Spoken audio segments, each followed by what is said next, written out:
अस्सलामुअलैकुम, कैसे हैं आप सब। उम्मीद करती हूँ आप सब खैरियत से होंगे। आज हम अपने किचन में बना रहे हैं चॉकलेट केक। आप इस केक को टी टाइम में बना सकते हैं, कोई मेहमान आए तो भी आप बना सकते हैं। ये बहुत ही ज़्यादा मज़े का बनेगा, बहुत ही फ्लफ़ी बनेगा, जालीदार बनेगा। और इसकी एक ख़ास बात यह है कि ये घर की चीज़ों से ही बन जाएगा। तमाम चीज़ें हमारे घर में मौजूद होती हैं। तो चलिए आइए जल्दी से हम मज़ेदार सा चॉकलेट केक बनाना स्टार्ट करते हैं। इसके लिए सबसे पहले हमने इस्तेमाल करने हैं 2 अदद अंडे। हम बहुत ज़्यादा अंडों का नहीं बनाएंगे, 2 अंडों से बनाएंगे और इसमें इतनी क्वांटिटी बन जाएगी कि आप आराम से, आपके घर वाले या अगर कोई मेहमान भी आ जाए तो वो भी इसको आराम से खा सकेगा। ये बहुत ही महंगा, बाज़ार से छोटा सा भी हम फ्रूट केक लाएं तो बहुत महंगा पड़ता है। तो आप घर में घर की चीज़ों से ही बना सकते हैं। 2 अंडों को बीट करने के लिए आप चाहें तो आप हैंड ब्लेंडर का भी इस्तेमाल कर सकते हैं। मैं टाइम की वजह से इलेक्ट्रिक बीटर का इस्तेमाल कर रही हूँ। हमने इसे 3 से 4 मिनट बहुत अच्छी तरह से बीट किया है। अब हम उसमें शामिल करेंगे शुगर। ये मैं 3/4 कप ले रही हूँ और मैं पाउडर शुगर का इस्तेमाल कर रही हूँ। और मैं इसको अच्छी तरह से छान लूँगी ताकि इसमें मोटे मोटे से जो लम्स हैं वो ना आए और हमारा काम जल्दी से हो जाए, चीनी अच्छी तरह से बीट हो जाए। तो अगर आप भी इलेक्ट्रिक बीटर का इस्तेमाल कर रही हैं तो अगर आप चाहें तो आप इस तरह भी डाल सकते हैं तो टाइम ज़रा ज़्यादा लगेगा। हम अच्छी तरह से इसको बीट कर लेंगे। तकरीबन 5 मिनट लगे हैं मुझे इसको बीट करते हुए। आप देख सकते हैं कि इसने अपना कलर भी चेंज कर लिया है और इसकी क्वांटिटी भी अच्छी तरह बढ़ चुकी है। तो अब हम इसमें शामिल करेंगे ऑयल, जो हमने इस्तेमाल करना है 1/2 कप। इसको भी डालकर अच्छी तरह से इलेक्ट्रिक बीटर से ही इसको बीट कर लेंगे। अब हमने ज़्यादा बीट नहीं करना, तकरीबन 3 मिनट, इसको 2 से 3 मिनट ही हमने बीट करना है। चलिए, बहुत अच्छी तरह से बीट हो चुका है, हमारा इलेक्ट्रिक बीटर का काम ख़त्म हो चुका है। अब हम इसको कर देते हैं साइड पर और अब हम एक ख़ाली ड्राई बॉल रखेंगे। उसके अंदर हम सारी ड्राई जो इंग्रेडिएंट हैं वो छान लेंगे। तो सबसे पहले हम इसमें शामिल करेंगे 1 कप मैदा। इसको हम लाजमी छानेंगे। आपको पता है कि ड्राई चीज़ों को अच्छी तरह से छानना ज़रूरी है।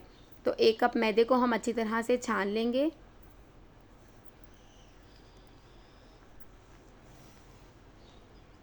उसके बाद हम डालेंगे 3 से 4 टेबलस्पून कोको पाउडर। अगर आप डार्क वाला यूज़ करेंगे तो आप 3 टेबलस्पून भी डाल सकते हैं। 3 से 4 टेबलस्पून इसमें बहुत सही रहेगा। साथ ही हम इसमें शामिल करेंगे बेकिंग पाउडर, तकरीबन 3/4 teaspoon. Baking soda 1/8 teaspoon. Baking powder हमने 3/4 टीस्पून डालना है और बेकिंग सोडा हमने शामिल करना है 1/8 टीस्पून, यानी 1/4 टीस्पून का भी हाफ़। इसको अच्छी तरह से मिक्स कर लेंगे ताकि तमाम चीज़ें अच्छी तरह से मिक्स हो जाएं। अब हम इसको जो हमने बैटर बनाया था, जिसको अच्छी तरह से बीट किया था, उसमें ये 3 से 4 हिस्सों में डालेंगे और स्पैचुला की मदद से इसको बहुत नरम हाथों से हम इसको फ़ोल्ड कर लेंगे। आप चाहें तो कट एंड फोल्ड का मेथड भी यूज़ कर सकते हैं, जिस तरह भी चाहें आप इसको। हाथ की मदद से भी चाहें तो इसको अच्छी तरह से बीट कर सकते हैं, फ़ोल्ड कर सकते हैं। बहुत नरम हाथों का इस्तेमाल करना है। अगर हम ज़ोर ज़ोर से इसको फ़ोल्ड करेंगे तो जो हमने बैटर को फ्लफ़ी किया है वो बैठ जाएगा, तो इस तरह हमारा केक भी बैठ जाएगा। थोड़ा सा और शामिल करेंगे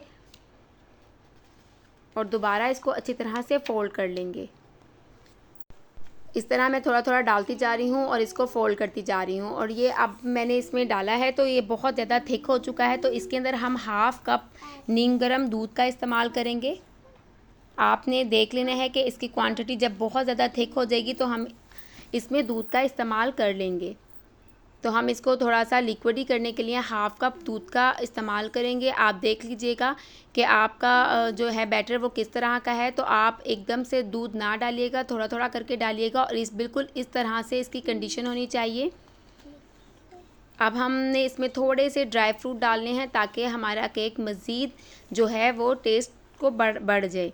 तो इसलिए मैंने थोड़े से ड्राई फ्रूट्स आलमंड्स लिए हैं और थोड़ी सी किशमिश का इस्तेमाल की हैं और इसको मैं थोड़े से 1 टेबलस्पून मैदे में अच्छी तरह से फ़ोल्ड कर लूँगी और इसको डाल लूँगी। इसकी एक वजह ये है कि जो हम ड्राई फ्रूट इस्तेमाल करते हैं वो नीचे नहीं बैठेंगे, सब जगह अच्छी तरह से हर तरफ ये रहेंगे, क्योंकि अगर हम खाली डाल देंगे तो वो नीचे जाकर बैठ जाएंगे। तो ये डालने के बाद भी हम इसको अच्छी तरह से फ़ोल्ड कर लेंगे। चलिए, अच्छी तरह से ये फ़ोल्ड हो चुका है। अब हम इसको ग्रीस किए हुए पैन में शामिल करेंगे। ऑयल से लाजमी ग्रीस करेंगे। अगर आपके पास बटर पेपर है तो आप वो भी रख सकते हैं। अच्छी तरह से इसको टैप कर लेंगे। थोड़े से ड्राई फ्रूट्स मैंने बचा लिए थे, वो मैं ऊपर से गार्निश कर दूंगी। अगर आप कुछ और भी डालना चाहें तो आप वो भी डाल सकते हैं। और ये हम बना रहे हैं विदाउट अवन। तो देगचे को मैंने पहले ही प्रीहीट होने के लिए रख दिया था। हमारा बैटर अब रेडी हो चुका है देगचे में जाने के लिए। आप उसको तकरीबन 10 से 15 मिनट ज़रूर प्रीहीट करिएगा। तकरीबन मैंने इसको 35 से 40 मिनट के लिए बेक होने के लिए रख दिया था। बहुत अच्छी तरह से ये बेक हो चुका है। ये देखें, टूथपिक क्लियर है। अब हम इसको निकाल लेंगे और इसको अच्छी तरह से ठंडा करेंगे।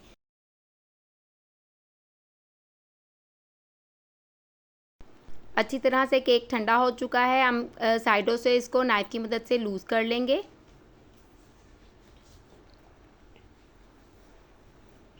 अब हम इसको एक प्लेट में निकाल लेंगे।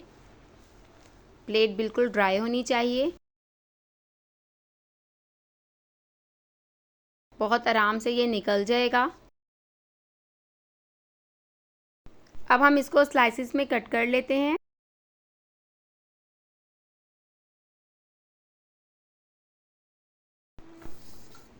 ये देखें कितना सॉफ्ट बना है, कितना जालीदार बना है और बहुत ही ज़्यादा टेस्टफुल बना है। आप इस रेसिपी को ज़रूर बनाइएगा। इंशाल्लाह ताला आपको ये केक की रेसिपी बहुत ही ज़्यादा अच्छी लगेगी। और अगर अभी तक आप लोगों ने मेरे चैनल को सब्सक्राइब नहीं किया तो आप मेरे चैनल को ज़रूर सब्सक्राइब कर लीजिएगा। साथ ही बेल आइकॉन को भी ज़रूर प्रेस करिएगा ताकि मेरी आने वाली वीडियो की नोटिफिकेशन आपको आसानी से मिल सके। अगर आपको मेरी ये केक की वीडियो अच्छी लगी है, मेरी वीडियो को लाइक करिएगा, मेरे चैनल को ज़रूर सब्सक्राइब करिएगा। इंशाल्लाह ताला फिर मिलूँगी नेक्स्ट वीडियो में। जब तक के लिए अल्लाह हाफ़िज़।